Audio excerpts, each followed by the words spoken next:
Detailed, long agenda, lots and lots of great information to present. So good morning. Uh, Welcome to the Friday morning conference being broadcast here locally as well as at a dozen or so different places around the state. We're very happy to have Dr. Kevin Kolendich present today on complications from cirrhosis. He's a gastroenterologist practicing at the Western Montana Clinic. Dr. Kolendich came to Missoula from the University of New Mexico, where he was assistant professor of medicine and the assistant director of the gastroenterology fellowship training program. He completed medical school and internal medicine residency at the University of Washington in Seattle, then spent time on the faculty of the University of Washington prior to accepting a position in gastroenterology in New Mexico. He completed an externship in GI motility at Wake Forest University, sponsored by the American Neurogastroenterology and Motility Society. I got that right. Yeah, right. And has a special interest in esophageal and gastric motility disorders. He's currently the director of quality for endoscopy at the St. Patrick Hospital, where he oversees the motility program. Dr. Kolendich. Well, thank you, everybody, and welcome. Dr. Risi asked me to come today and speak on liver disease and some of its complications. And this is a full extra 2 years in GI fellowship if you're to really get into a lot of liver disease, so I had to limit it to some degree. What I wanted to talk about primarily today was sort of a broad overview of what cirrhosis is, and then I was going to get into portal hypertension. Next, I wanted to discuss how we diagnose cirrhosis.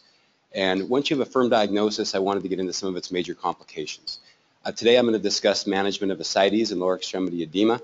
Then I'm going to move on to SBP, and if we have time, I'm going to move into hepatic encephalopathy. There's a lot of other topics like hepatocellular carcinoma, hepatorenal syndrome. There's just a whole myriad of other topics like variceal hemorrhage that we just aren't going to have time to cover and actually have a meaningful presentation. So I've left those out, but without further ado, I'll get started here. So what is cirrhosis?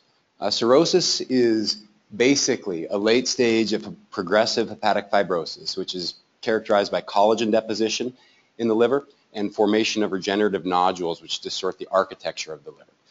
It has a small degree of reversible component, but really, as most of you know, when it gets to its late stages, it's considered largely irreversible.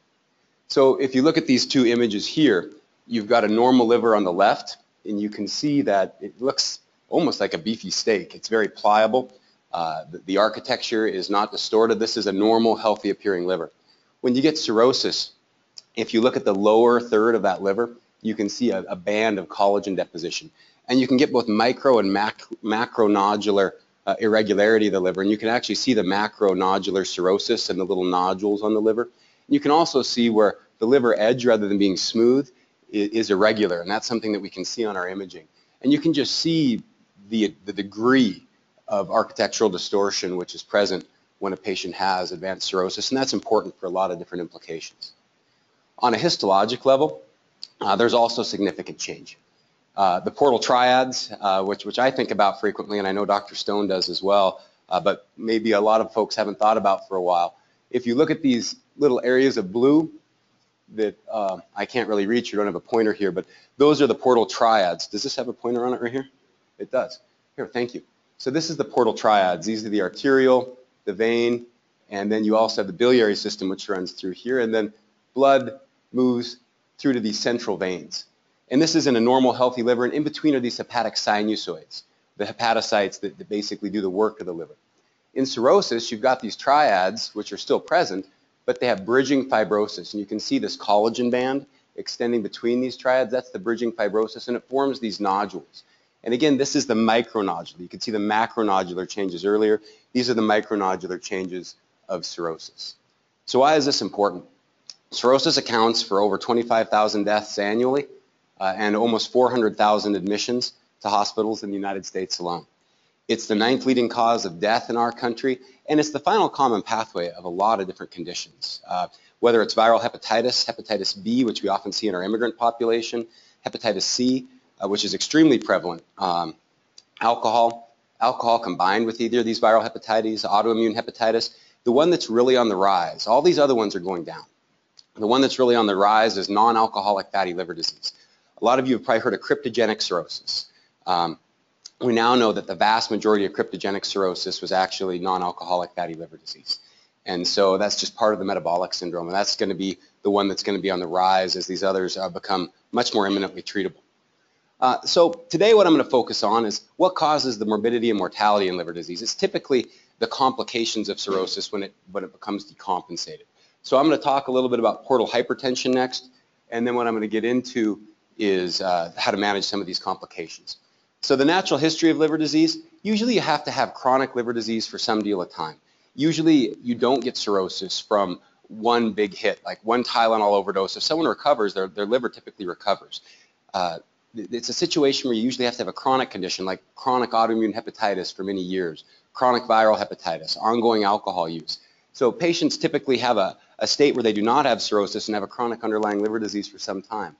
They then develop compensated cirrhosis, where they have an advanced degree of fibrosis, yet they don't exhibit the signs of jaundice, hepatic encephalopathy, ascites, variceal hemorrhage. These patients are where we would like to catch cirrhosis, and we'll get into the diagnosis of some of these patients. Eventually, when the liver insufficiency and portal hypertension increase enough, patients develop complications, and I've already sort of covered some of these. This is a major tipping point where that liver just no longer has enough mass and the architectural distortion is so advanced that they decompensate into decompensated cirrhosis. And this is really where I'm going to focus here. And decompensated cirrhosis almost universally leads to death if patients don't have liver transplantation. So why is decompensation so important? If you look at survival in liver disease, and you've got the probability of survival on this axis and the number of months here, if you take all patients with cirrhosis, the mean survival is pretty good. I've got a couple patients I follow in clinic with well-compensated cirrhosis. I usually quote them, the mean person lives a good decade. And that's, I wouldn't want that mark on my head, but it's certainly not terrible. Whereas when patients present to decompensation, their mortality increases astronomically. This mortality, 50% at about 1.5 years, is higher than stage 4 colon cancer. So if you have someone in your office or on the wards who basically is there with ascites, variceal hemorrhage, they have a worse prognosis than if you have someone sitting in front of you with metastatic colon cancer. So I just want to put it in that comparison. This is a very serious condition, and it has a very high mortality, and that's why we need to be good at recognizing it and treating it early. In order to understand a lot of these complications, I have to first sort of explain the physiology of portal hypertension because it basically plays into how all these complications develop. So that's what I wanted to go into next. So in a healthy liver, you can have a large variation in inflow into the splanchnic vasculature, the mesenteric arteries, and into the portal circulation in the portal vein. It can vary wildly, and the liver has the ability to become pliable and maintain a constant pressure in the portal vein, which is usually under 5 millimeters of mercury. And so that's what your healthy liver can do. But when you develop portal hypertension, basically what happens is that you get increased blood flow into the liver and increased resistance from it getting out. And I'm going to get into why that occurs in just a second. But if you have increased blood going in and the blood can't get out, the pressure in the portal system builds up. Anything over 5 millimeters of mercury is abnormal. There's a state between 5 and 10 millimeters where typically you have compensated cirrhosis. That's that window that we see. When it gets over 10 to 12 millimeters of mercury, that's when we start to see varices, ascites, decompensation, things of that nature. This is a really busy slide. I apologize for that, but basically what I want to discuss is how does that increased blood flow into the liver occur, and why is there increased resistance to it leaving the liver? So the first thing that I want to talk about is in cirrhosis, we all think of the liver, but it's more complex than that, because how would a cirrhotic liver contribute to increased blood flow from the heart and the vascular system into the portal circulation? It turns out that in cirrhosis, you have two processes at work.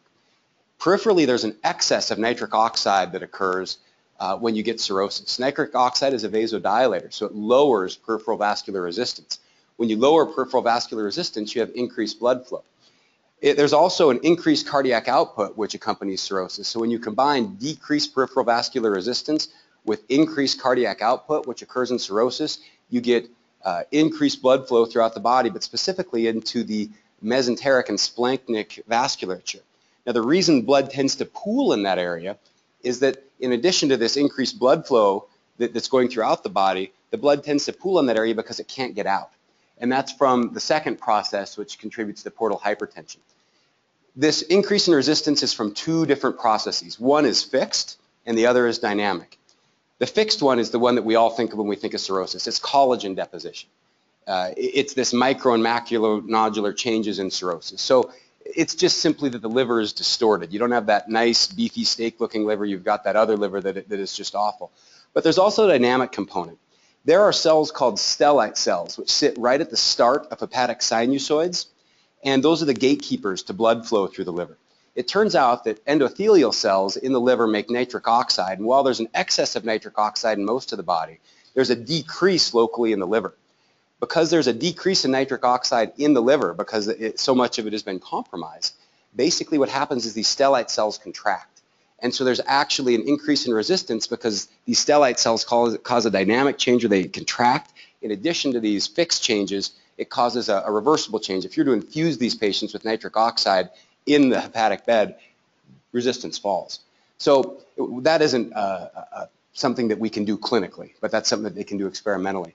So when you have this combination of increased blood flow from increased cardiac output, decreased peripheral vascular resistance, and then the dynamic and fixed components, you basically get blood that pools in the portal circulation, and portal pressure rises above that critical threshold of 10 to 12 millimeters of mercury. So how does this play into the complications of cirrhosis? When you have a patient who has cirrhosis, they develop the process that I just described, and you develop multiple complications related to portal hypertension. Blood can't get out of the portal system, so it tries to flow around the liver, and one of the areas it flows around is through gastric and esophageal varices, and you can get variceal rupture and hemorrhage.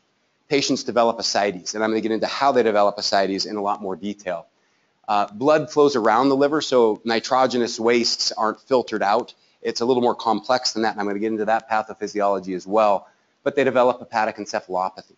But there's another process at work. You just don't have enough hepatic mass, and when you lose hepatic mass, the liver can't do its job of processing the blood that comes through the portal circulation.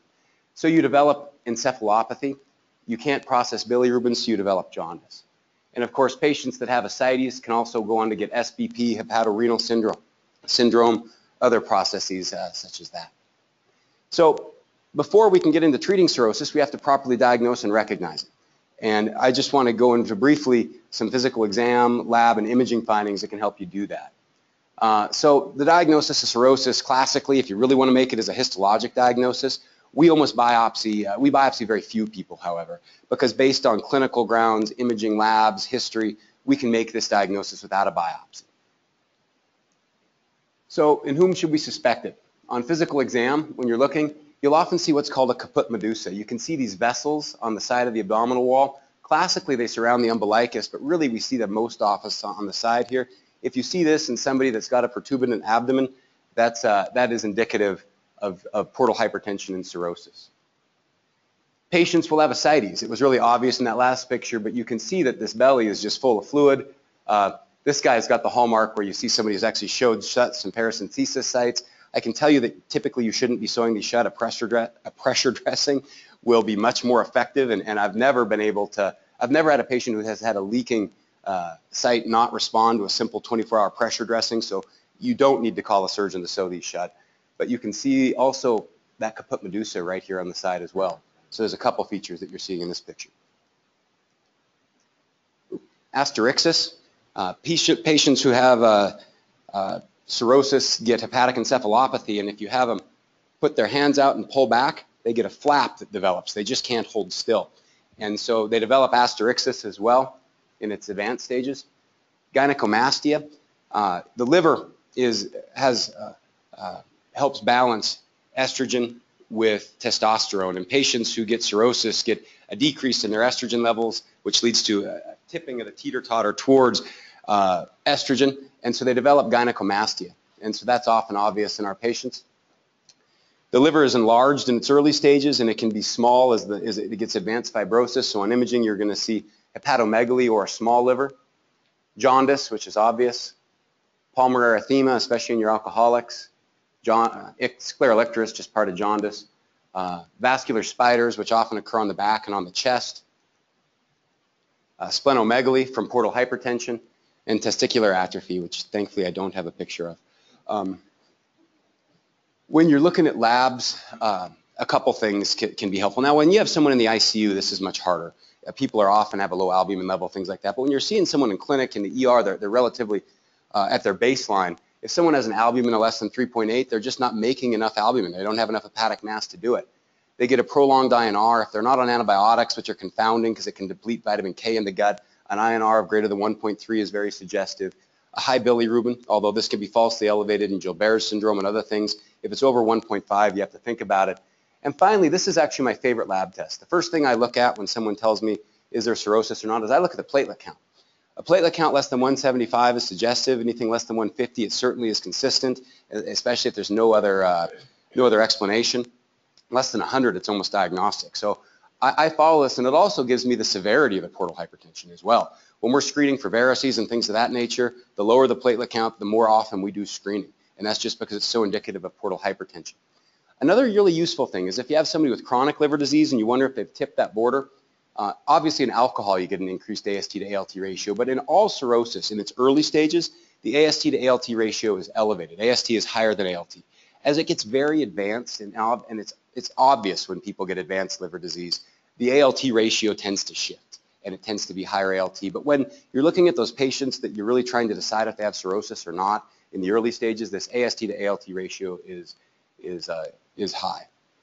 Imaging is often very helpful. MR with hepatic protocol, CT with hepatic protocol, ultrasound, liver spleen scans are rarely done now, but also are helpful in diagnosing this. What do we tend to see? Well, we see that nodular liver. You can see that this does not have a smooth contour. It's very nodular throughout its borders.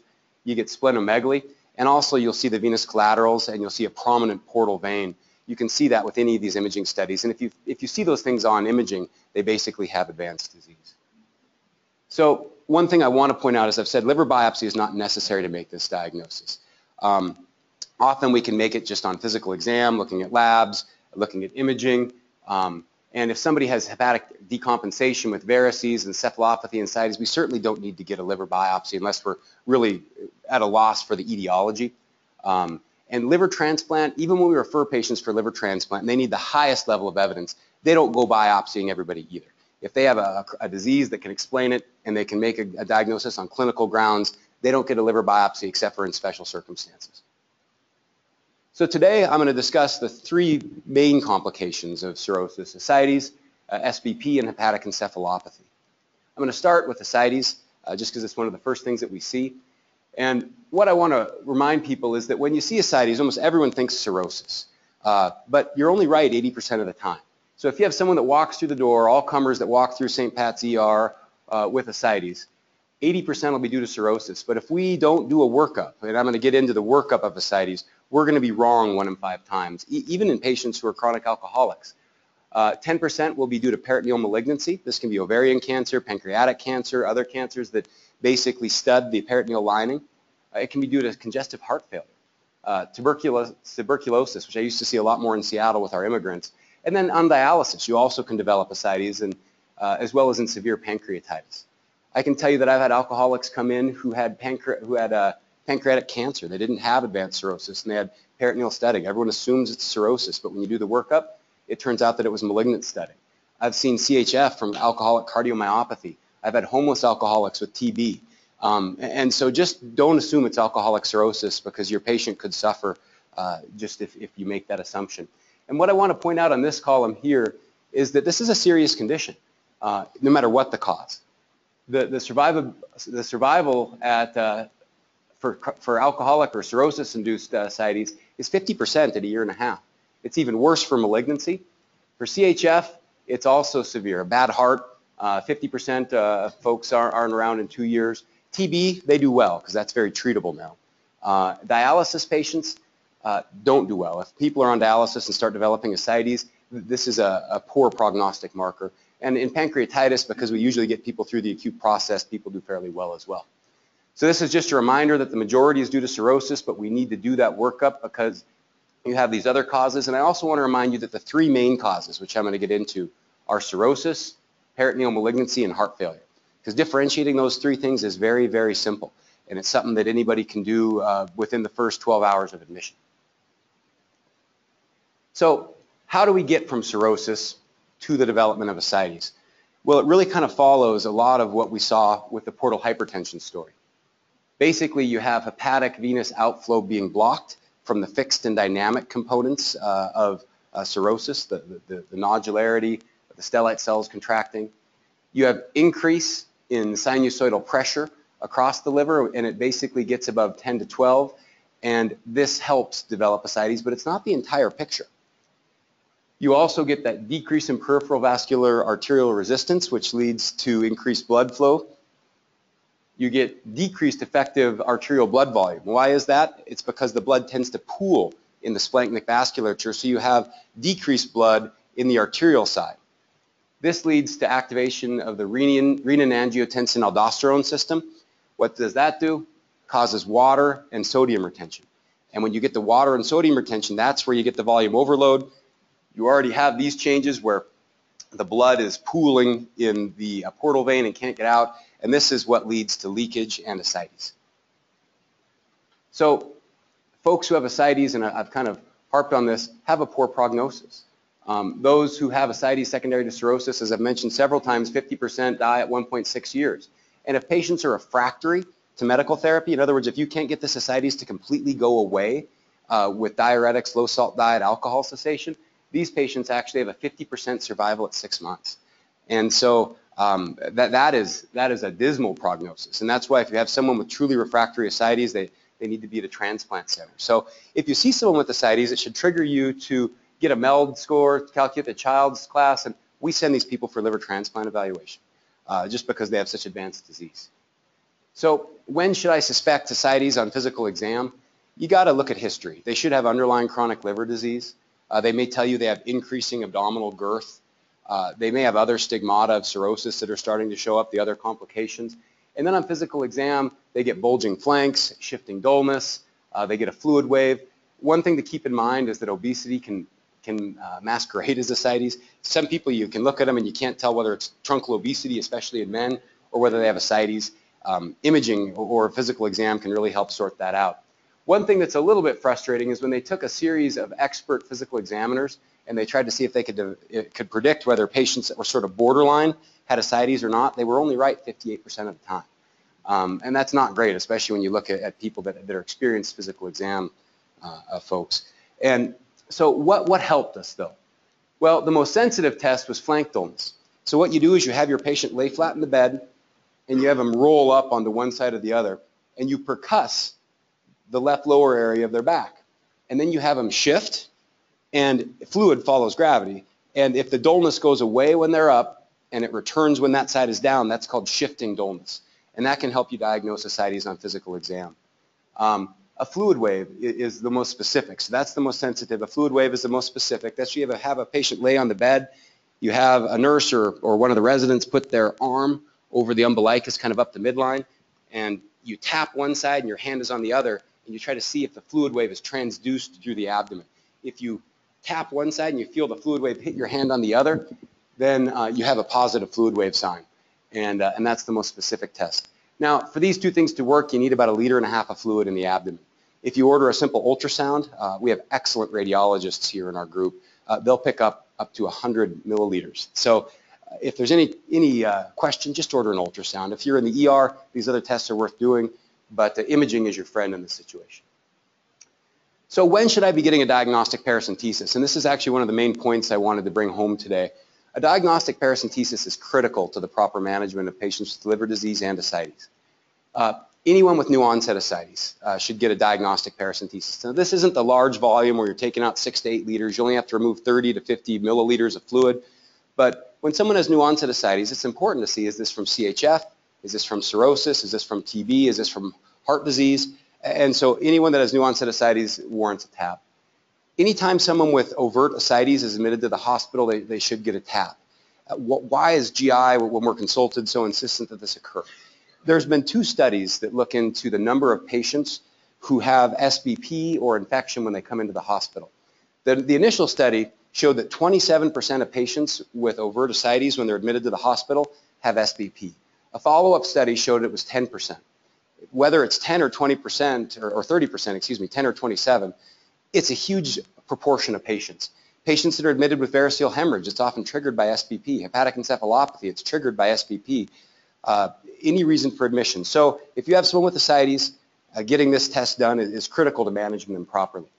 When people have signs or symptoms of SBP, so some people come in with abdominal pain, confusion, elevated creatinine, they get fevers, those patients warrant a tap. Or whenever their liver just decompensates, unexplained hepatic encephalopathy or renal dysfunction certainly warrants a tap just to see if it isn't a simple infection that we can treat. What are the contraindications to a diagnostic paracentesis? I honestly can't think of any. I'm serious. There's almost never a time when we shouldn't be doing this. One question we get asked a lot is, what INR precludes a paracentesis, whether it be diagnostic? The answer is none. There was a VA study where they took 1,000 patients with any EINR, and they did paracentesis on all of them. Regardless of the INR, the complication rate was the same. So we don't give these patients who are typically already volume overloaded FFP. This is just a therapeutic or the large volume paracentesis. No INR should preclude this. So if it gets over 4, you get some people that we didn't have a lot of those patients in the study. People may give some FFP, but anywhere from 1 to up to 4, which is a very advanced INR, these patients should just get a tap and you should be comfortable knowing they won't have an increased complication rate. What are the complications? Regardless of INR or platelet count, about 1% of patients get an abdominal wall hematoma. It's just from hitting a vein when you're going in blindly with the needle. And about 1 in 1,000, or actually a little bit less than that, they had one patient in the study will have hemoperitoneum, will have bleeding inside the abdominal cavity. There's little convincing data, as I'd mentioned, to support either FFP or platelets prior to paracentesis. So what studies should you send? And this is important to get this right because you've done the paracentesis. It's a lot of work, frankly, and I appreciate that to get this diagnosis. So a cell count and differential is by far the most important. So that should be sent on every paracentesis, whether it's diagnostic or therapeutic. And also a gram stain should be done, as should a culture. And one thing that just Stan Seagraves and I were discussing last week was there is an excellent study that shows that if you do your paracentesis and you have an aerobic and anaerobic bottle at the bedside and you inoculate 10 cc's of fluid into these bottles at the bedside, in patients with SBP, your yield for a positive culture and organism will increase from 43%. That's if you just let radiology do it, or if you just send it down to the lab and tell them to inoculate it, your yield will be 43% in patients who have SBP. If you inoculate at the bedside when you do this, it increases to 93%. You double your yield. So when you're doing this, you should always have, you go in with the needle that you take the fluid out, you take out 30 to 50 cc's, using sterile technique, you switch to a new needle, and you put 10 cc's in your aerobic and anaerobic blood culture bottles, then you send that off to the lab. You're going to double your yield. And that will ultimately help with antibiotic selection, diagnosis, a lot of different things. Every paracentesis, especially the initial one, should have a total protein and albumin.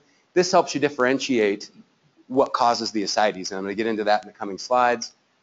Send a serum albumin as well. That helps you determine things as well. So you send a serum albumin, that's the only study that isn't run off the fluid, the ascites fluid. And then further studies, I'll get into when you send to look for other causes. So just to summarize, on a routine paracentesis, you should always send a cell count and differential, as well as a gram stain and culture. You should be sending the fluid for protein albumin. That helps you determine if this is from cirrhosis or cardiac ascites. If you suspect infection, glucose levels are low, the LDH is high. So if you suspect infection, you want to add these studies on.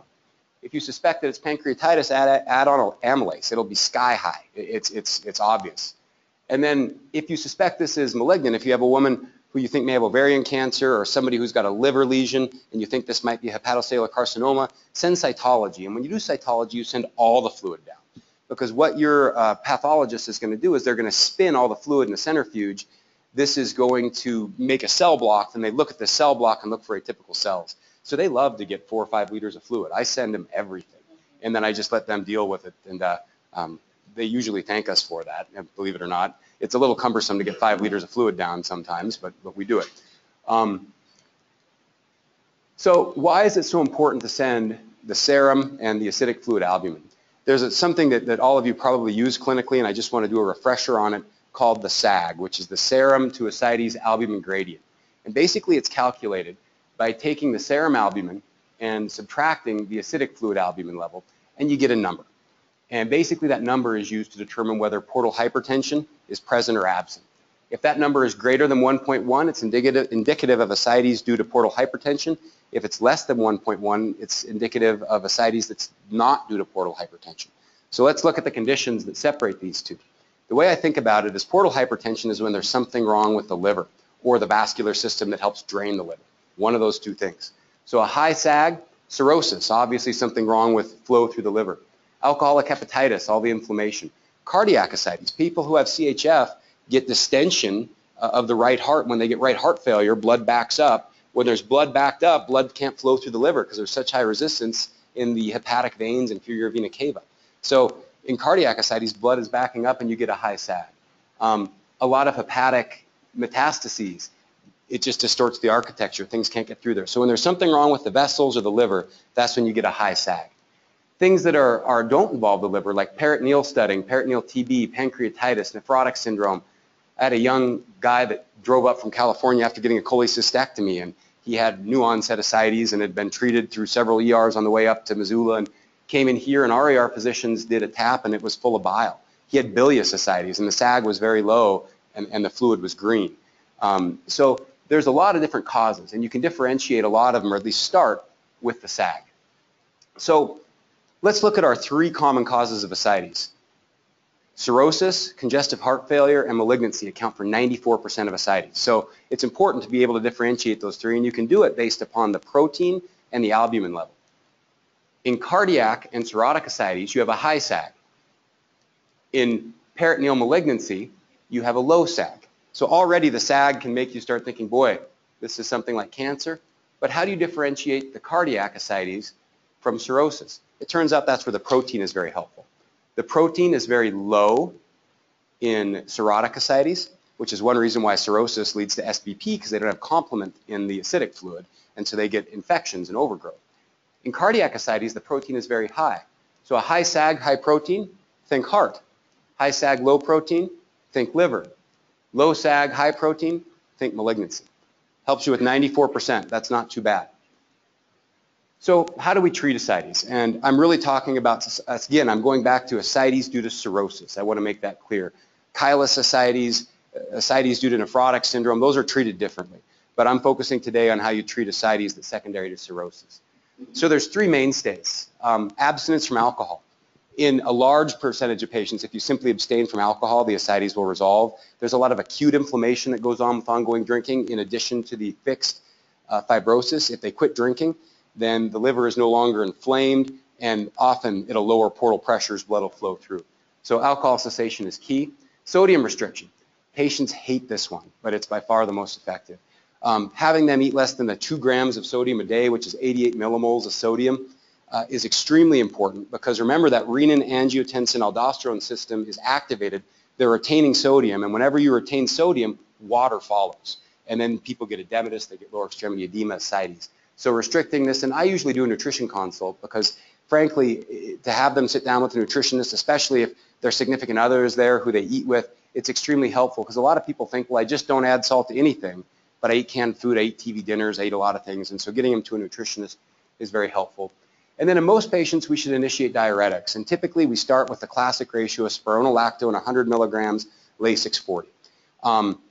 I see a lot of people start lower, like 50 spironolactone. I really recommend that unless you have a contraindication, you start with this combination to get effective diuresis. Otherwise, it's just homeopathic and it's not going to be that effective.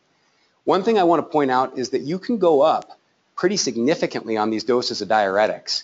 And we often will use up to 400 of spironolactone and 160 milligrams a day of Lasix before we consider people to be refractory. And we try to maintain this ratio. You note that this is a 1-to-4 ratio and this is a 1-to-4 ratio. When do we alter this? Well, as you recall, spironolactone is, it makes you accumulate potassium, and Lasix is potassium wasted. So if you're going up on someone's diuretics and their potassium is getting too high, you may lower the Lasix dose, or excuse me, you'd increase the Lasix dose. I just got that backwards. You'd increase the Lasix dose in order to bring that potassium down. If they're getting hypokalemic, you would increase the spironolactone to bring it up. And so that's why we alter that. But in most patients, this ratio helps you maintain potassium homeostasis. So just think about this ratio. Know that if things aren't working, you can go up significantly.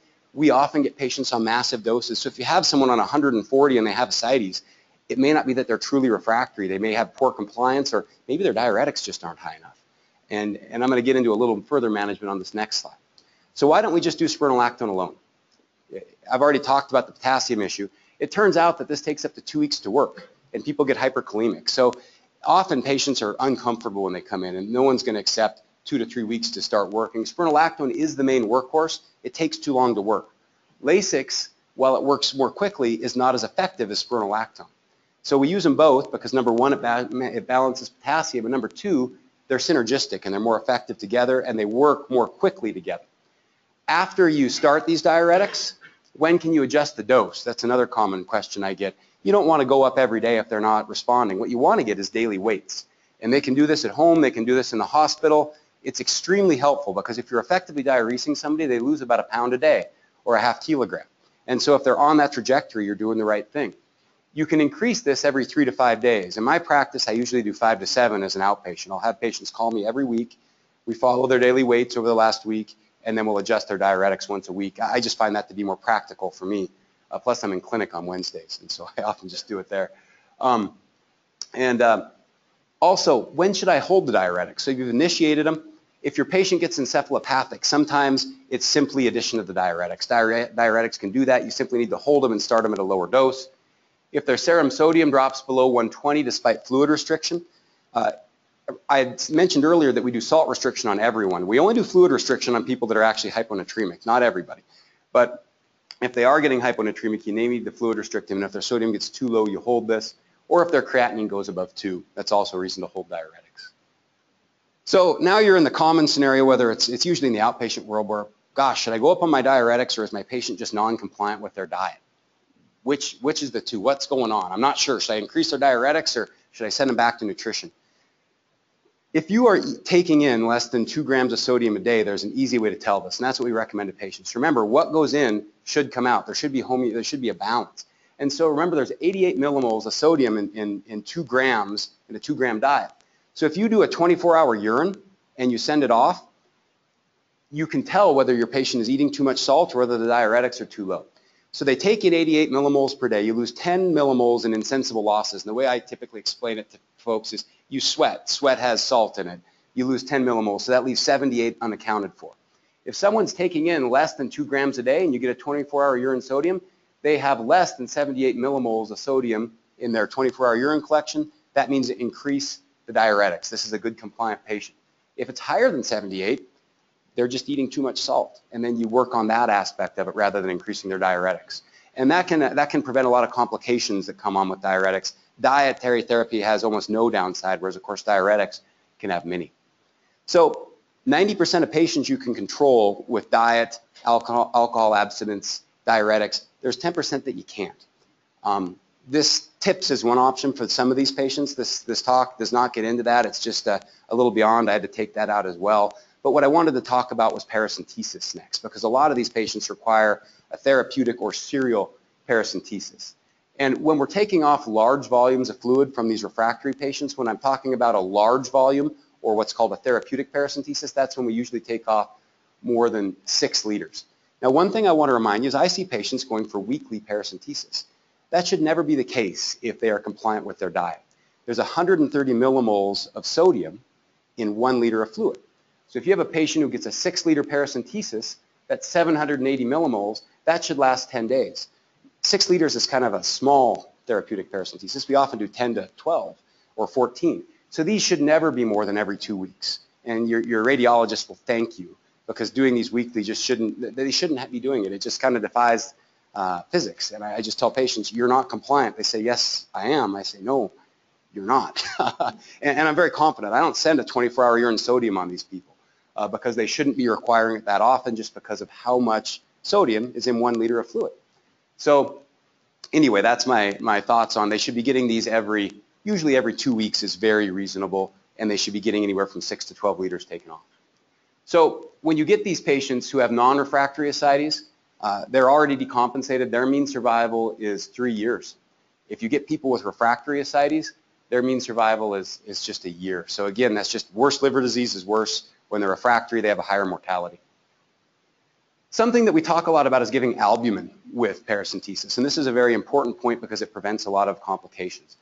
If you do not give albumin during paracentesis, you do a large volume, plasma renin is activated. And this is a slide where you look at the plasma renin level, and this is before and after paracentesis measuring the renin. When you take off all this fluid, basically volume shifts from the intervascular space back into the peritoneal cavity as fluid shifts. People get intravascularly depleted. They activate that renin-angiotensin-aldosterone system, and they get what's called post-paracentesis circulatory dysfunction. Up to 1 in 4 patients will develop hyponatremia or renal failure with these large volume paracenteses.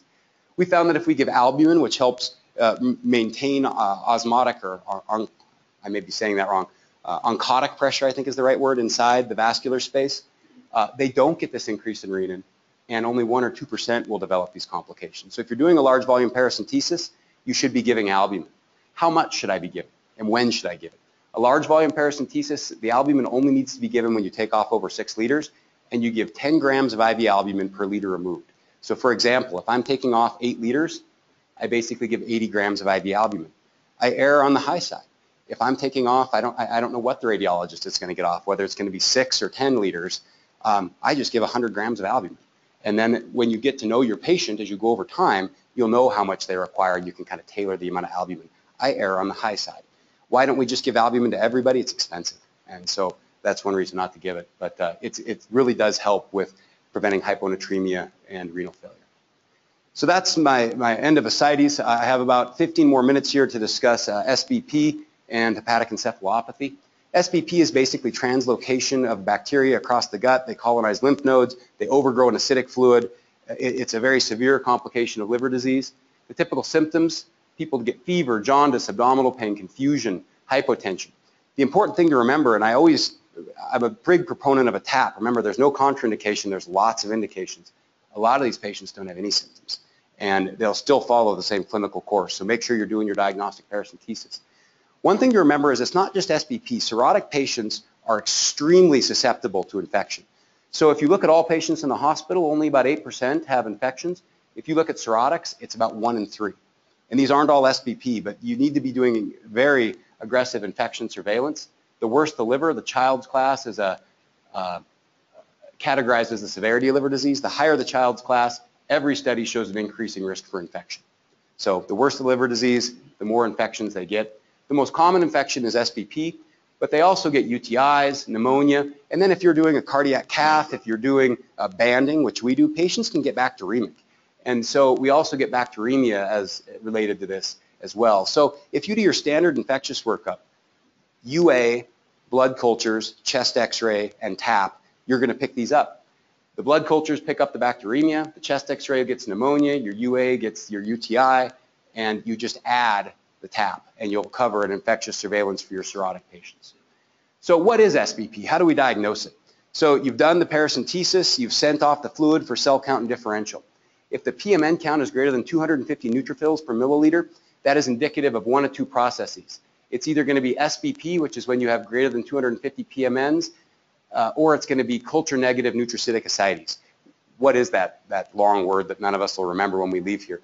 Basically, culture negative means that the culture that you sent off was negative. Remember, a lot of these are falsely negative because people don't put it in blood culture bottles when it goes downstairs. But these patients have a lot of neutrophils. When you look at how patients with a positive or negative culture do, if they have greater than 250 neutrophils per mil, they follow the same clinical course. So we treat these two identically. Culture negative nutracetic ascites or a positive culture is treated as SBP. And it's just because that culture helps the sensitivity, but it does not correlate with how patients do. What if you get a low neutrophil count, like a neutrophil count of 50, but your culture comes back positive? Well, it's usually a GI consult, and we're happy to help. But it's a situation where this could be transient colonization of the acidic fluid, or it could be early ascites, early SBP that just hasn't manifested yet. If you look at these patients and they follow them in studies, which thankfully we've done, about 60% of patients, or 2 out of 3, will just have symptoms resolve, and they'll never develop SBP. But 40% go on to develop SBP. So you absolutely treat if patients have signs or symptoms of SBP. So if they have fevers, flank or abdominal tenderness, confusion, any symptoms, you just treat. If they're completely asymptomatic, it's debated what you should do. And I was always told this shouldn't be on boards because it's not really known what to do, but of course it was on my boards. It was one of the questions they asked. The book answer is that you just watch these patients if they are, if they have a positive culture, low neutrophil count, no symptoms, you can just monitor them. Most GI doctors actually treat them. The boards tries to push us to not, but I feel like there's a very little downside to antibiotics, and if I have a 40% likelihood this patient is going to develop SBP, I'd rather prevent it before it starts. So I treat, the textbook won't. So let's also talk about something our surgical colleagues like to think about. Remember, just because you have cirrhosis doesn't mean you can't get secondary peritonitis. Patients still get perinephric abscesses. Patients still get ruptured duodenal ulcers. And this happens in cirrhotics a lot because these patients are often alcoholic, they're taking a lot of NSAIDs for their abdominal girth, they're doing a lot of different things, and they get infections a lot. So they get a lot of these secondary causes. So secondary bacterial peritonitis, it's important to recognize this because if you treat these patients, if they have a perforated ulcer and you treat them with antibiotics alone, they have 100% mortality if they have a surgical cause. However, if you have somebody with SBP and you get an overaggressive surgeon, or we recommend to them, you go in and do an XLAP, 80% of these patients will die because it is awful to operate on anyone who has decompensated cirrhosis. So it's 100% mortality if you treat just with antibiotics with a surgical cause. I always feel terrible for the surgeon when I call them with this because the answer is typically operate, but we know the mortality is going to be awful. And then if someone has SBP, we don't want to go in there because that's the last thing you want to do is operate on someone that has ascites. So how can we be very sure? They usually have a P&M count of over 250, although I'll tell you it's typically 5,000. It's sky high.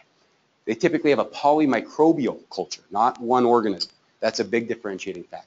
Their glucose level, because the bacteria are taking all the glucose and utilizing it in the acidic fluid, is low. Instead of low protein, these patients have high protein ascites because you have all the complement and other things rushing in trying to fight this. And then their LDH is high. So this is very sensitive, not very specific. Imaging and the clinical course are helpful, but it's just a really important clinical distinction. Another question we're asked a lot on the wards is, should I get a repeat paracentesis? And the answer is sometimes. If you diagnose SBP, you're treating it with antibiotics and albumin, and I'm going to get to that, and patients have a typical course, no, you don't need a repeat paracentesis if they're getting better. But if they're not following the typical course, you typically want to repeat the paracentesis in about 2 days. So you diagnose someone with SBP, you start treating them with ceftriaxone and albumin, their clinical course is getting worse, you repeat the paracentesis to make sure this isn't actually secondary bacterial peritonitis. You can resend the culture to try to see if you can culture out an organism and get sensitivities. You want to do that in about 48 hours. And that's the answer is when should I do it? And it should be about 48 hours. What antibiotics should I choose and how long should they be given? Well, you basically, when should you initiate them? Remember, you don't wait for the culture. If they have greater than 250 neutrophils, you start antibiotics. It's typically a third-generation cephalospore, and it covers 95% of organisms which cause SBP. Cefotaxime is the most studied. Ceftriaxone is the most used. I'm happy with either. You can use Cipro if somebody has a penicillin or a fluoroquinolone allergy, and that should be effective. How long should we treat? This has actually been studied. They've looked at 5 or 10 days. In simple SBP, 5 days appears to be equivalent to 10 days. If someone has a complicated course, they're sick, they're in there for bleeding, other things, you can justify giving a full 10-day course, but simple SBP without other causes, a 5-day course is typically sufficient. How can I tell if my patient's going to do well or not when they have SBP? Well, the answer is in renal function. So you should be watching them clinically, but when you're thinking, should I retap, should I not, what should I do? The marker I look at every day is their creatinine. If you look at all patients who have SBP, if they don't have any renal insufficiency, 7% mortality in hospital. That's still extremely high. If you look at patients with renal insufficiency, it's 42%. If they have transient renal insufficiency, which spikes and then improves, 5% mortality. Stable renal insufficiency, where they bump above their baseline, it's 1 in 3. If they have progressive renal insufficiency, it's universally fatal. So follow that. That should help you think, do I need to switch antibiotics? Do I need to retap? Do I need additional coverage? Follow their renal status. Somebody said, gosh, renal insufficiency. I've seen this with my TAPS. These patients get post-paracentesis circulatory dysfunction. Should I give my patient albumin since renal insufficiency tends to be what gets these folks? The answer is yes. There was a study done where they took 126 patients with SBP. They randomized them to a third-generation cephalosporin plus albumin or a cephalosporin alone. The difference in renal dysfunction, it went from 1 in 3 to 1 in 10. So this is a huge difference. The in-house mortality, it went from 30%, which notice this parallel, to 10%. And then if you look at 3 months, the mortality was half in patients that got albumin. So this is why when someone comes in with bleeding and they have ascites and they get started on octreotide, ceftriaxone, and then they're going to get their PPI and such, people say, oh, I don't need to do a TAP because I already started them on that. No. If they have ascites, they still need a TAP because you're going to have a 3-fold increase in mortality if you're not giving albumin as well. Albumin is very expensive, so you're not just going to give it. So you still need to TAP your patient who comes in with a variceal hemorrhage, and because it's going to affect this. Your algorithm will be ceftriaxone plus albumin. And so still do that TAP when they come in because there's a big increase in mortality if you don't. Anyone that's admitted with frank ascites needs a TAP. And this slide here it summarizes that last study. It just shows basically that the resolution of the SBP was the same with the albumin plus antibiotics and the antibiotics alone, but renal dysfunction was much less with albumin. In-house and post-discharge mortality was much less. I'm going to try to quickly cover hepatic encephalopathy. I only have about 5 minutes left. I'm sorry this has taken a little bit of time. So what is it? It's basically altered brain function which occurs in cirrhosis. It's often from nitrogenous wastes that are made by colonic and enteric bacteria, as well as enterocytes which process glutamine. These wastes aren't processed by the liver due to not enough hepatic mass, and then there's also shunting around the liver where the liver just never has the opportunity to process it from venous collaterals. Those go to the brain and cause dysfunction.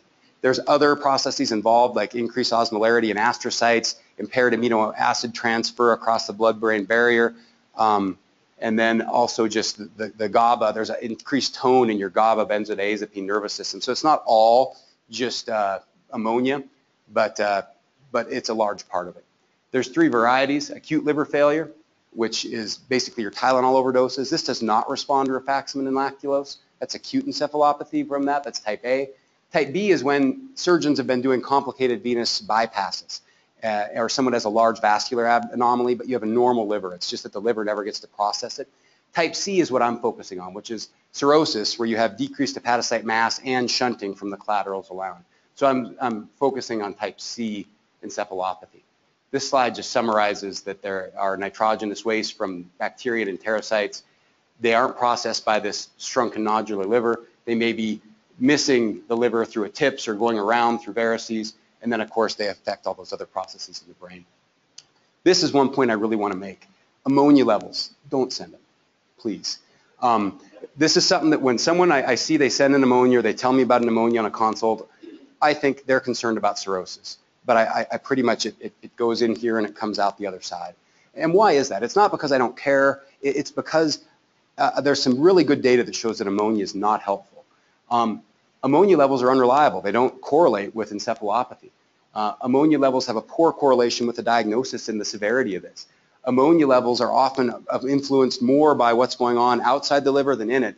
And the most significant thing that influences ammonia level is how your phlebotomist draws the blood, where they draw it from, the type of tube they put it in, and how long it sits. All those more significant than the liver. So that's why I don't really focus on ammonia levels. And if you look at this, grade 0 encephalopathy, I'm going to go one slide ahead then come back, is when people are normal. When people come in with encephalopathy at home or they're just a little confused, have some sleep-wake disturbance, that's stage 1. Stage 2 is when they're drowsy, they're ataxic, they're falling over, they look like they're florid drunk. Stage 3 is when they're in the ICU somnolent. In stage 4, they're in a complete coma. So these two are obvious. These two are often in the ER. But when you look at how ammonia levels correlate, normals, stage 1 and stage 2, there's no difference. If you can't tell someone's encephalopathic when they're comatose, that's where your ammonia starts to be helpful. So this is why I don't follow ammonia levels, because it's not helpful in the 3 groups that I need to use my clinical gestalt to tell whether they're encephalopathic or not. And it doesn't start to get elevated until you get comatose patients. So ammonia levels are helpful for diagnosing metabolic causes, nitrogen pathway deficiencies, all kinds of things. Not real helpful in this. It's commonly sent, not commonly used by your GI physician. So I've already covered that. So what causes this? And this is very important. What are the causes? Someone comes in with encephalopathy. You don't just adjust their lactulose, put them on rifaximin, and send them home. What causes this is infection, constipation, GI bleeding, people on benzos, or hypokalemia or other metabolic abnormalities. So always do an infectious workup, treat constipation, treat variceal hemorrhage, things of that nature.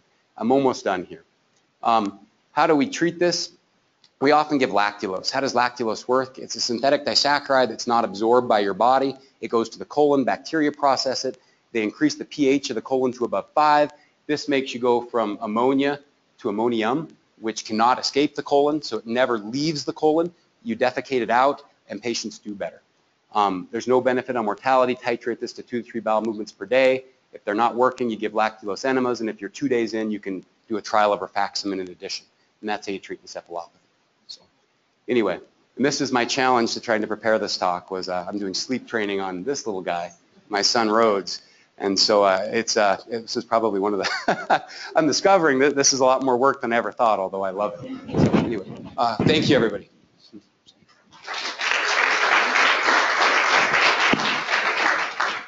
Well, this was wonderful. I'm going to ask the first question. Why don't you keep that? Sorry, I guess I'll need that. Can you comment on diet in people with cirrhosis? Because there was a long time we talked about using low protein diets, and now I'm hearing that maybe that's not the right thing to do. Yeah, there was a theory behind hepatic encephalopathy, and that patients should restrict protein because if you take protein in, it'll increase their chance of getting hepatic encephalopathy. It turns out that animal proteins have an extremely small increase in the risk of hepatic encephalopathy, but it's usually not clinically relevant. Occasionally it is. But patients with protein are catabolic, and they lose weight. So we actually now advocate a high protein diet. And if patients have trouble with encephalopathy, we just say limit animal protein.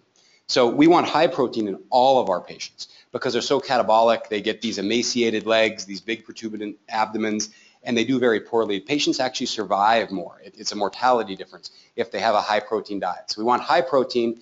If you're really fighting encephalopathy, you treat it with rifaximin, lactulose, and if you're still struggling, you say high protein, but cut out the animal fats or animal proteins.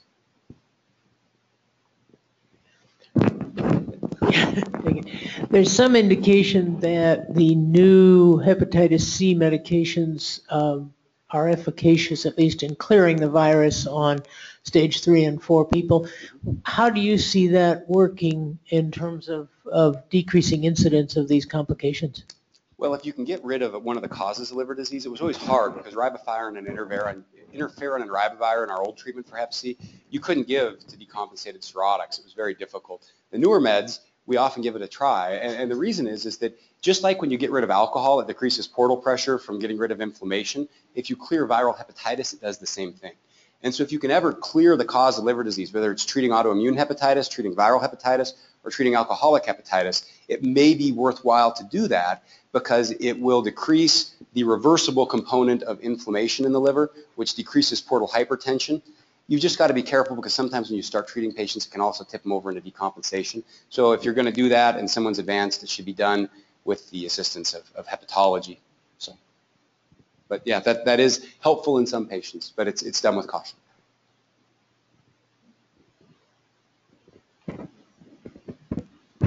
Which SBP patients get prophylactic antibiotics after their course of ceftriaxone? All of them. So if you have a patient who has SBP, any patient who's ever had SBP should get prophylaxis with Bactrim, Cipro, anybody that's had it because it's very likely to reoccur. There is even data that says that if you tap a patient and they have less than 1 gram of protein in their albumin fluid, they have low complement ascites, they should even be started on prophylaxis if they've never had SBP. One of the problems we have with our lab is they only report below 2. And so I haven't been able to use that clinically here in Missoula only because there's almost everybody with low protein ascites, is all cirrhotics would be on SBP prophylaxis. That data I was discussing is when the protein level is less than 1. So I usually just treat people here if they have low protein, if they've had a history of SBP, and all those patients should be on lifelong prophylaxis until they get a liver transplant or until their ascites resolves. Sometimes these patients quit drinking. I've got a couple people that have had complete compensation of their cirrhosis. They still have cirrhosis, but it's compensated. If their ascites goes away completely, you can stop the prophylaxis. Other questions?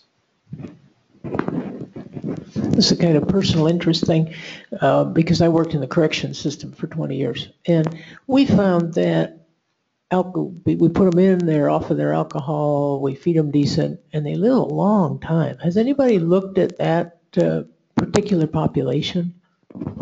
You know, they have, I knew in New Mexico, they looked at it and it was like 90-some% of folks in prison developed hepatitis C in that population because they're all sharing needles, tattoos, there's a lot of other activities going on. So your prison population is going to have a lot of hepatitis C. As far as looking at their survivability when they get that, well, they also get health care when they're in prison. You know, so that's a big difference. They're getting fed. They're no longer homeless. There's so many things that alter. I don't know if people have looked at cirrhotics in and out. I just know that the prevalence of hep C, when you go in the door, when you come out, at least in New Mexico, you're going to likely have hep C. So that was one of our screening criteria, was anyone that had ever been incarcerated. That's the best I can speak to it.